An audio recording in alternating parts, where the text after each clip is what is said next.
Alors, le titre aujourd'hui, c'est « Le ridicule ne tue pas ». Je suis la preuve vivante de ça. Et oui, parce que des diplômes, ça donne pas tout. Je peux être assez, j'ai envie de dire assez niaiseuse parfois. Bon, là, mon toupette m'énerve. OK. Alors, je commence. Je suis la preuve vivante que le ridicule ne tue pas. J'ai vécu tout au long de mes années de pratique des situations loufoques où j'aurais aimé mieux être ailleurs. Lors de mes premières bévues, je rougissais comme un coq, j'avais des sueurs et je bégayais allègrement. Mais maintenant, avec l'expérience et la maturité, j'assume beaucoup mieux mes niaiseries et j'applique très bien le proverbe qui dit « Vaut mieux en rire qu'en pleurer ». Je fais une parenthèse, j'ai commencé ma chaufférence « Vaut mieux en rire avant de partir ».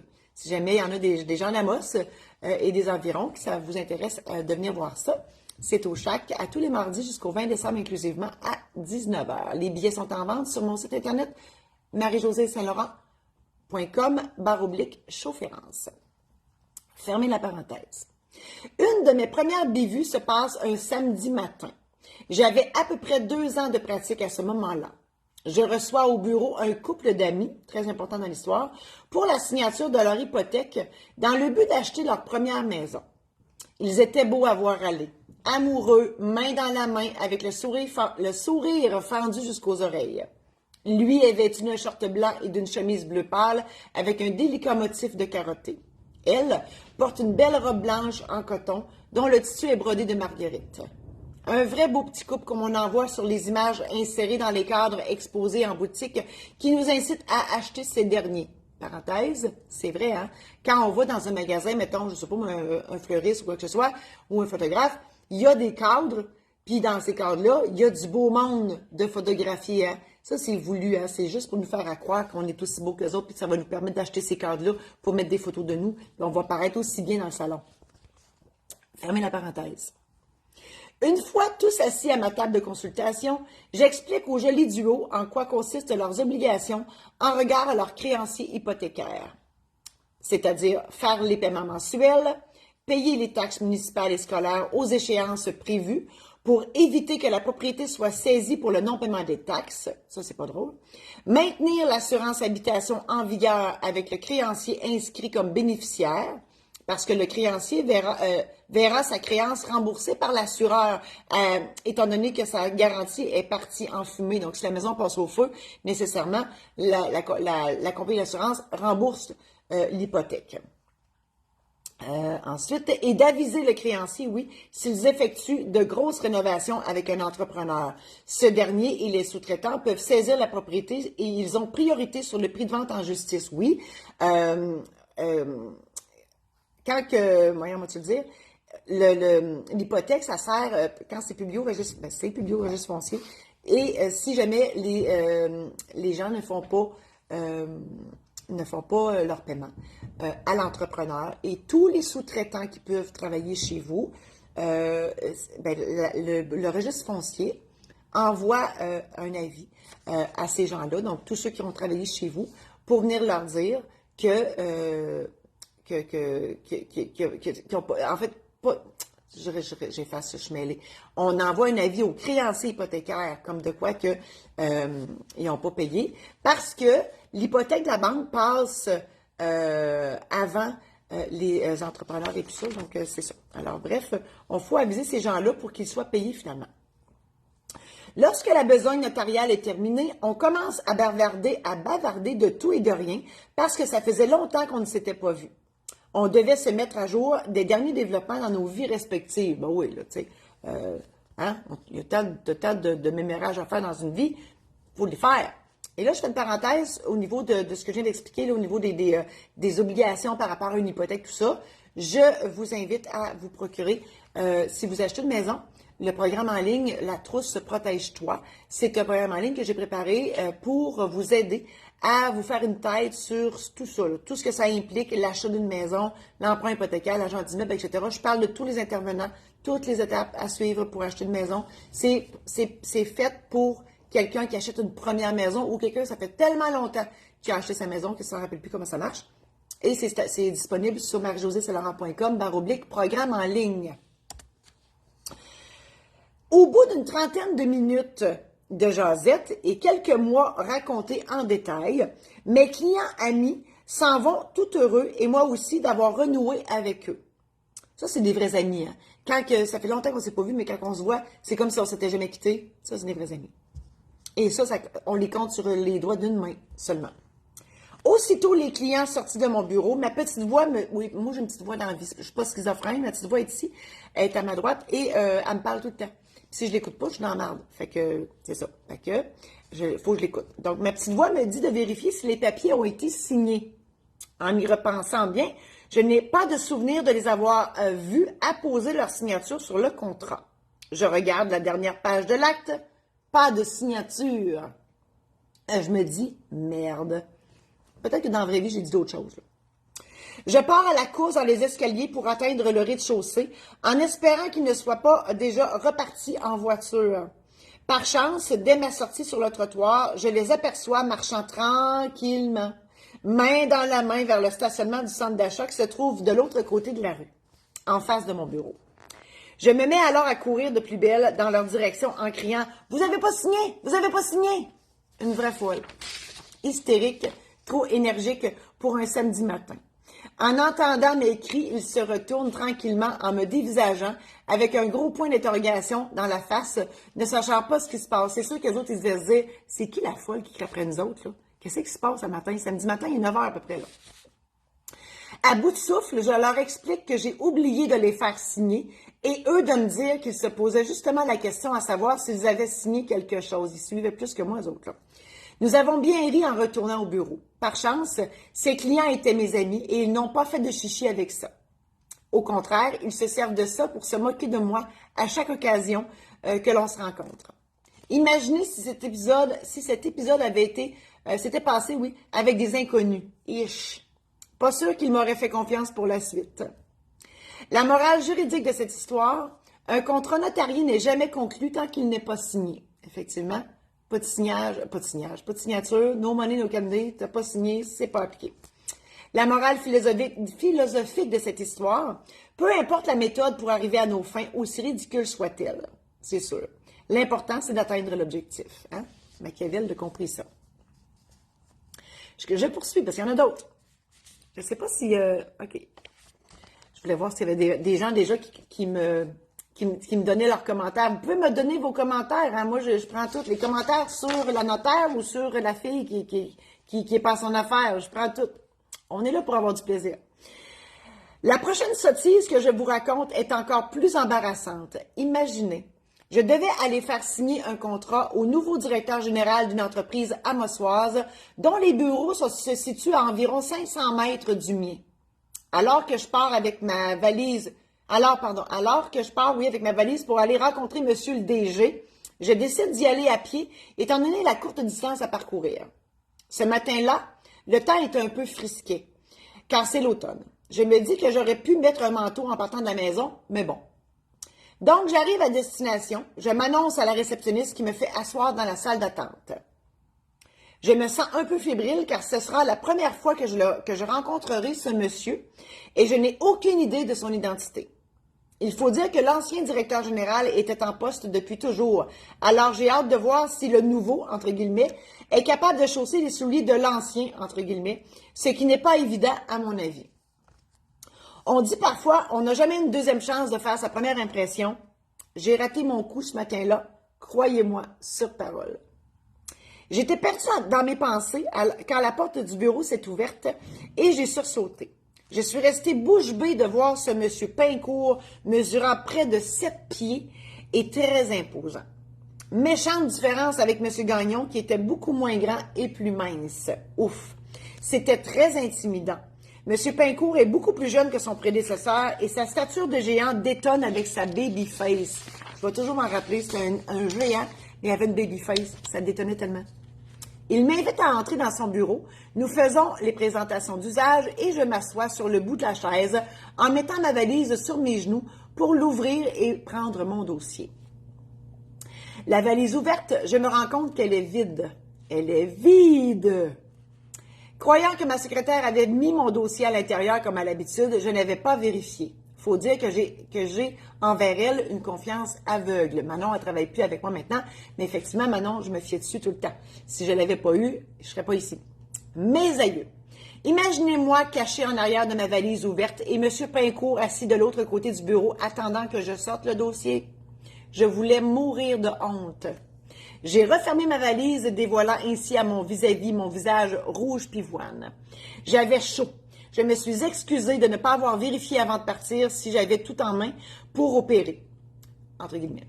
Monsieur Pincourt, sérieux comme un pape, me demande de repasser dans quelques minutes en me faisant comprendre qu'il n'avait pas de temps à perdre.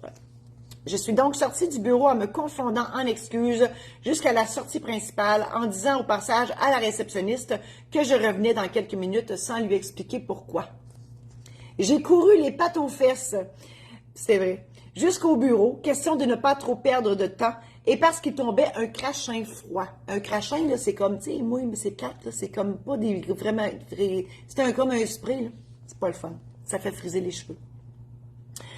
Arrivé au bureau tout essoufflé, les cheveux tout frisés à cause du temps humide, le mascara dégoulinant, c'était cute, j'ai demandé à ma secrétaire de me donner le dossier en même temps que je lui ai montré ma valise vide. Son visage a immédiatement changé. Elle a compris en une fraction de seconde ce qui venait de se passer. Elle s'excusait en long et en large et moi de lui répondre que j'étais aussi fautive qu'elle parce que j'aurais pu vérifier. Le ridicule ne tue pas, sinon je serais morte depuis longtemps. Finalement, je repars avec le fameux dossier dans ma valise et en voiture cette fois-là. Il y avait tout de même des limites à être inconfortable, ce qui n'a malheureusement pas amélioré ma mise en pli et mon maquillage. Arrivé à l'entreprise, le directeur général m'attendait avec un sourire en me disant « prise 2 ». Nous avons finalement rigolé de la situation et j'étais bien soulagée qu'il ne soit pas trop fâché, malgré que moi, j'étais bien découragée. Cela m'a permis de constater que même si M. Pincourt était gigantesque et de ce fait très intimidant, cela ne voulait pas dire qu'il était méchant. C'est fou ce que l'on peut avoir... Bon, faut pas que je perde de page. C'est fou ce que l'on peut avoir comme impression d'une personne juste par son physique, car ce n'était pas du tout représentatif de sa réalité, de sa personnalité. Effectivement, il avait l'air très imposant, mais c'est souvent ceux-là, hein. Je fais une parenthèse, moi j'avais un oncle qui s'appelait Daniel, parce qu'il est décédé, puis il mesurait 6 pieds 5, 400 livres, c'était un colosse, mais il avait le cœur sur la main, écoute, il broyait comme un veau à rien. Faut pas se fier aux apparences. La morale juridique de cette histoire, une signature sans contrat ne vaut pas cher, effectivement. La morale philosophique de cette histoire, ne jamais partir du bureau sans avoir vérifié le contenu de la valise. Et je le fais systématiquement depuis cette aventure, c'est vrai. Une autre histoire de valise qui frise le ridicule, mais cette fois, c'est la valise de M. Duval. M. Duval et sa femme viennent procéder à la vente de leur propriété pour aller vivre en Gaspésie. Une page d'histoire se tourne donc ici, et pour ce faire, M. Duval avait apporté sa valise. Il faut dire que ce dernier était fonctionnaire pour le gouvernement avant sa retraite et il a, par habitude, un air solennel.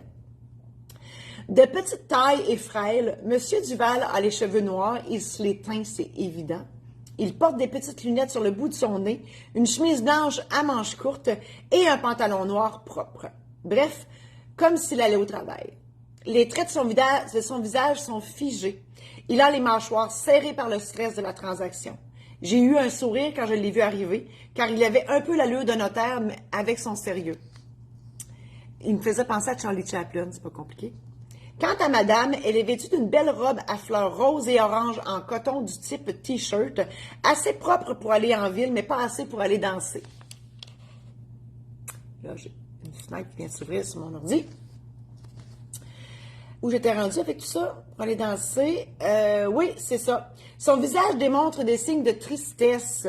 C'est normal, puisque c'est un moment très important pour eux. Vendre la seule maison qu'ils ont eue. C'est eux qui l'ont fait construire et ils ont élevé leurs enfants et gâté leurs petits-enfants, là. C'est sûr, ça, c'est toujours triste, je les comprends. Je suis en train de vendre ma maison moi-même. Je n'ai pas élevé d'enfants, moi, que je n'ai pas eu. Mais c'est quand même quelque chose de vendre une maison. On a des souvenirs ici. Se départir du bien le plus important qu'on possède en termes de valeur et de signification, c'est pas rien. C'est assez pour rendre n'importe qui un peu sur les nerfs et nostalgique à la fois.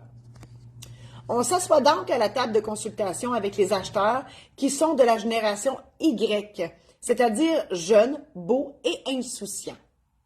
Tout se passe très bien et à la fin de la séance, au moment des signatures, M. Duval ouvre de façon théâtrale sa valise. Je me dis, yes, enfin, on va savoir ce qu'il y a là-dedans. Tout le monde autour de la table se regardait avide de connaître le contenu de cette fameuse mallette. Est-ce des documents, les clés de la maison, des livres d'instructions des appareils ménagers laissés par les vendeurs, les ouvre-portes du garage? Eh bien non. Simplement son crayon. Un vulgaire bic en plus. Vous savez le genre de crayon qu'on retrouve dans le petit plat à côté de la caisse du dépanneur ou dans les mains d'une serveuse de restaurant qui prend votre commande?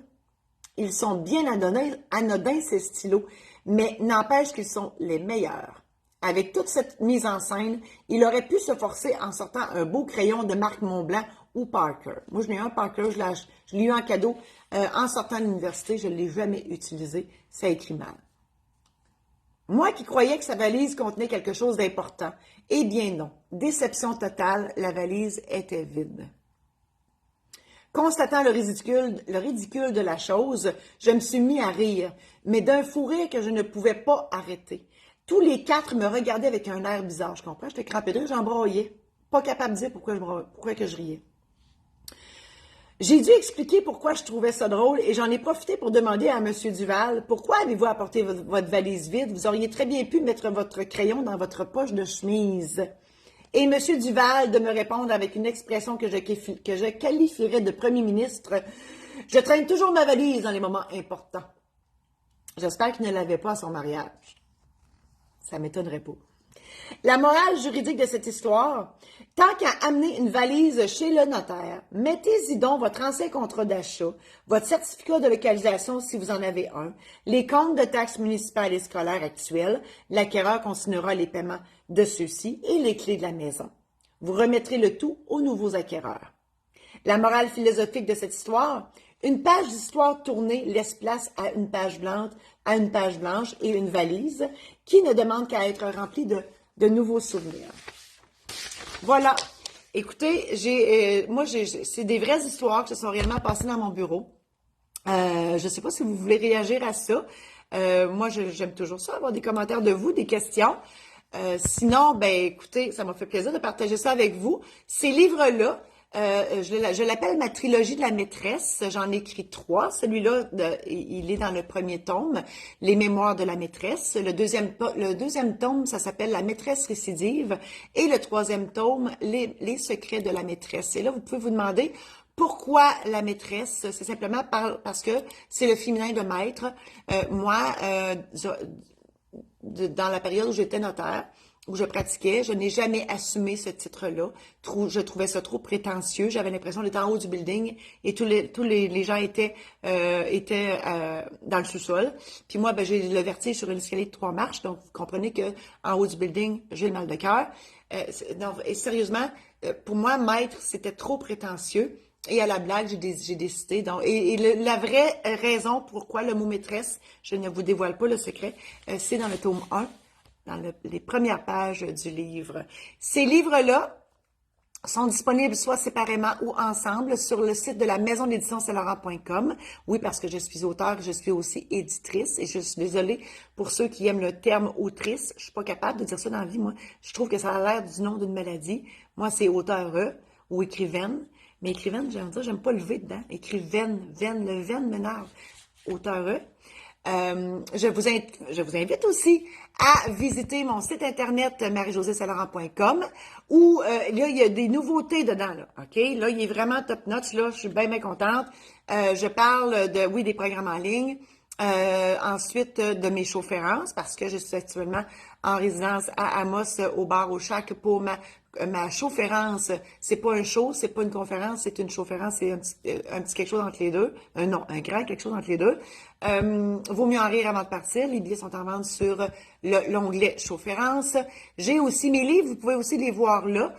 J'ai des cartes sourires parce que à tous les matins, pour ceux qui sont habitués, sur ma page perso, je publie un mot drôle et ces mots-là ont commencé dans la 3e semaine du mois de mars 2020.